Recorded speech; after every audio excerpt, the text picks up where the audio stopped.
За зуны улиралд бол цагаан эдэг шүтлэг гэж нэрлэдэг. Монголчууд зун мах иддэг байгаагүй. Одоо монголчууд бол зуны улиралд ялангуяа илэр залуу насны улсууд бол хоньны мах идэх, таргууны мах, адууны мах идэх эцгэрлэх хэрэгтэй. Энэ цус үлгэрүүлнэ. Дотор халууныг хэсгдэг байхгүй юу? Зун бол хоньны мах ерөөсөө идэж болохгүй. Ялангуяа илэр залуу насны улсууд. За магадгүй хүнд өвчтэй, хаалгаанд орсон, цусалдсан, хавдартай, олон төрсөн, ядруу биетэй, эсвэл өндөр настай хүн байвал зун хоньны мах идэж болох юм байна тийм үү? Эмчүүд үзүүлж байгаа шийднэ гэсэн. Ер нь бол нийтлэг бол зуны улиралд халуун чанартай хоол хүнсийг хоригддаг. За тэгвэл зун цагаан хоолыг идэх хэрэгтэй юм байна.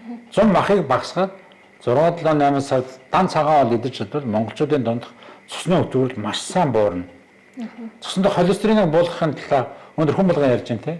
Хамгийн энгийн мөнгө зарахгүй арга бол зуны 3 сард цагаан хоол идэхэд таны одоо илүүдэл жинтэй 80, 100, 110, 120 грамм жинтэй торхыг өсөж байгаа бүсгүүчүүд, торхыг өсөж байгаа амьсгаад байгаа нөхдүүд бол зуны 3 сард махан хоолоо огт хориод цагаан хоол руу орж чадах юм бол таны цуснд холестерин өөрөө 9 сар 10 сар ихэд өөрөө буучдаг. Тэгвэл монголчууд хоолны соёлтой байсан байна тийм үү? Өнөөдөр бид нар 4 улирлын төрчд харамсалтай дандаа мах идэж байгаа. Тэгэхээр энэ нь өөрөө бидний даралт ихсэх, суд сөөхлөх, суд сатуурах, харвах, зүрхний шигдээс болох тэр гинт одоо нас ороод шүү дээ тийм. Энд чинь махны ирээдүйнс болж байгаа гэсэн. Бид нар дасгал хийхгүй байна. Мах идэж чинь ачаал даахгүй. За ингээд намрын улирал болно тийм үү? Намрын улирал бол ногоо эдлийг шүтлэг гэж нэрлэдэг. Ногоо эдэг гэдэг нь одоо бид нар сайн мэднэ тийм. Хүнсний ногоо, ловон, байцаа, манжин одоо төмөс тэгээд нөө бойлон гаралтай жимснүүд одоо чицэргэн, улааган, долоогон, нэрс, айнс тийм зүйлүүдийг хэрэглэх хэрэгтэй. Тэгвэл намрын улирал ч гэсэн ногоо хоол идэх юм байна тийм үү? Өнөөдөр хүүхнүүдийн дунд, октоодын дунд бол шинэ ногоодоос халаад идээд л тийм.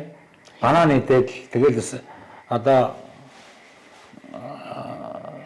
хоолны дэглэн барайл авьяас идээд турхаал байгаад байвал амар гоё, турхаа бол аюу гоё гэж бодоод байна шүү дээ. Тэгвэл энэ бас эсрэг одоо янз бүрийн турах бэлмэл, турах кофе энэ төр бол бас хүмүүсийг өвчлүүлдэг, ходоодаг, шахлуудаг юмнууд байгаа. Тэгэхээр эрүүл баг зэрэг таарсан махтай байх, эмгэг өвчтэй мөртлөө, нойргүй мөртлөө их туранхай байх хоёрын хооронд ялгаа бий